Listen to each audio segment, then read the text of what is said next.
Salutations Tenno, it's Faithno45 from Clan Annora, and I'm here to teach you how to make fog art builds in your Warframe Dojo. As of the publication of this video, I think there's only been a handful of clans I've seen myself personally that have actually made fog art builds, and I'm here to change that. It's simpler than you think to implement, and it originates from the clan Dagat and their decorator Rockets Everywhere. His dojo is almost 90% fog art, with lots of cities and Lovecraftian themed builds ranging from the War of the Worlds, Shadow over Innsmouth, a Dagon, Coppervern, a odd creepypasta Gorefield build, a Seraphim Angel which currently serves as the clan's spawn room, Niall Loffatap... You know what? This thing! And my personal favourite, the Flight of the Gravital, and many, many more.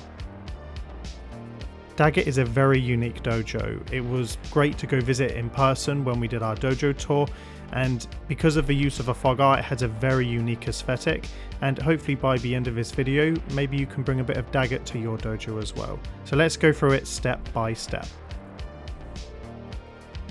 Before you can make fog art, you'll need to head to your clan's Tenno lab. You can fast travel there from the gear wheel. In the back right corner there is a POLYCHROME pigment colour research station. This has all the POLYCHROME colour options that have been researched, but if you haven't got any, it's time to start farming them. There are lots of ways to speed this along, including iWoPlease guides on his YouTube channel which I have linked in the description, and also on the Warframe Wiki, which also has useful farming locations for the enemies that you need to take down to get those pigment drops. If you're new to fog art, or dojos in general, the one essential colour you need for all the builds is Shard Black. You can find these drops from killing those pesky Eidolon Vomvilists that you can get on the plains of Eidolon during the nighttime cycle. If you don't have this colour, you won't be able to make fog art. It's a non-negotiable before you start doing your own experimentation. To make a fog art build you need Shard Black plus one other colour, so take the pick on the research if you need more colours. Right, once you've got the colours that you want, the next thing to do is pick a room in your dojo. A major pro of this technique is that it can be used in any of the available rooms, barring the Deviri Harbinger's Pass or Courtier's Bliss rooms. I've made a few fog art builds myself. Of the best two examples in my clan I have are the Decay, which is made in a Starlight Market, and my Elephant Simulation, which was made in a Kuva Hall. Hall-sized rooms and open spaces in my opinion are the best rooms to make fog art builds in, so if you've got a janky layout that you don't want to redo, the fog art means that you can pretty much build in any room that's available in your dojo. Once we're in your designated room of choice, place down your POLYCHROME for the start menu under the decoration label, and it's under POLYCHROME room. And to keep it up longer for 24 hours, make sure that your vault funding is turned off. I recommend this because after 24 hours, if your vault funding is turned on, the POLYCHROME will disappear and set the colours that have been assigned to it. Now, if you want to be able to change anything in the project after 24 hours, you'll have to reapply the POLYCHROME. So for me, I like to have the POLYCHROME open for as long as possible, and I can fund it when I'm ready and the build parameters that I have are set. Once you have colours researched, they will load into your POLYCHROME options. You can ignore the normal POLYCHROME colour options. This fog art method makes the normal lighting completely redundant. Instead, head straight to the POLYCHROME lighting where you'll be presented with three options: key, accent and fog. Nice and simple, both the key and accent colour are Shard Black. This basically dictates that the colours of the objects you place in the room will be dark.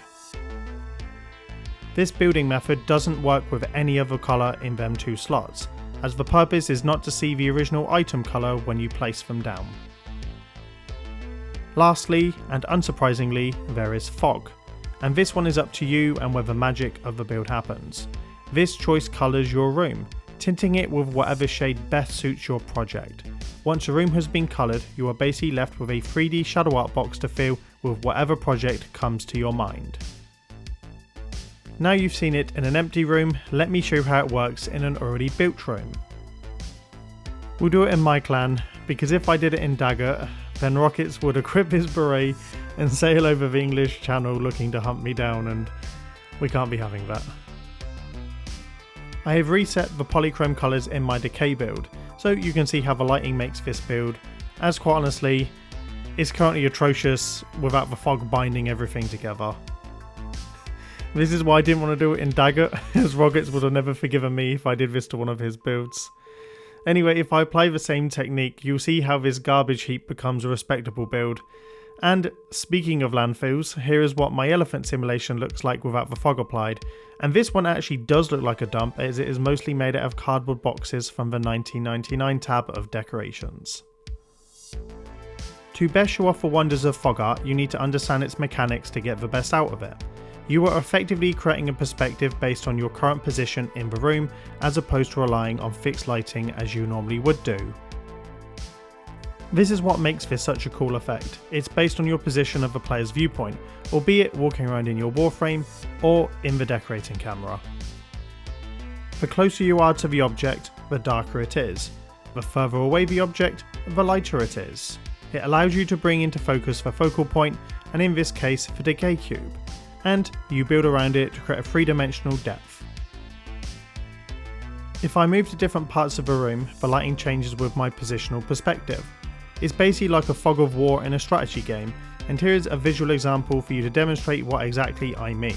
As you change location, the light cone coming from your perspective changes the intensity of the colours of the room. And that is everything to get you started in making fog art. Here are some useful tips and tricks to excel in this method of building I've learnt along the way. First things first, don't crowd your focal point. Don't forget you can build around it, as you don't want to ruin the shape of a central item. The beauty of this method is the depth you can give a build, so try and build your focal point in the middle of the room if you're particularly interested in building sculptures. Utilising light objects to be able to create details, contrast and interesting focal points. This is useful for cyber cities such as Dagat's Coppervern. The new Tribute system also allows you to make large omega codes, which means you can cell shade windows and details more easily.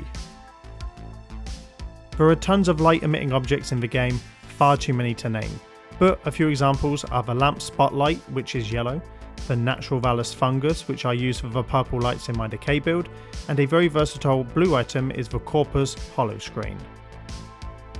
If you're in the decorating catalogue, it's easy to see what items do or don't have a light source if you have your polychrome fog colour applied.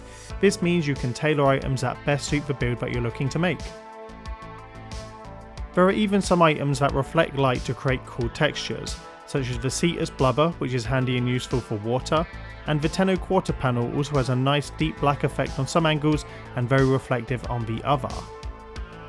Because all of the items will be black mostly, the sculpting benefit is that you have more items open to your builds to get the right shape, as the original colour doesn't matter. Oh baby. Get out of here, Dagat. They're so good, dude. Get out of here, yeah. Oh, by the way, Pyro, your ephemera, by the way, lights them up. You were completely ruining the perspective. I know, I'm trying to see what they're made of.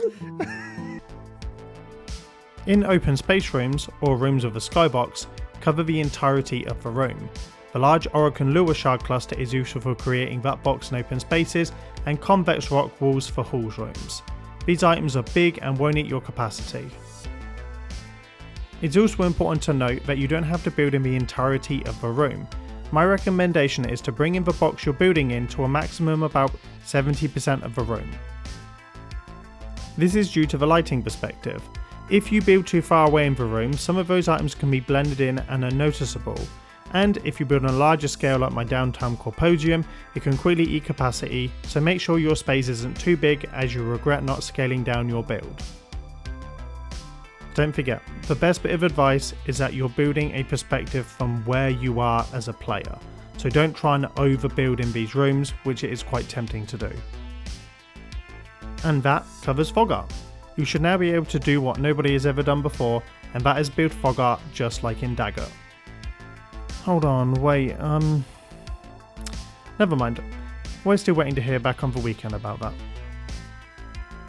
If you have found this useful, good luck in your next dojo build. And don't forget to subscribe to the channel for all things dojos, backrooms and orbiters.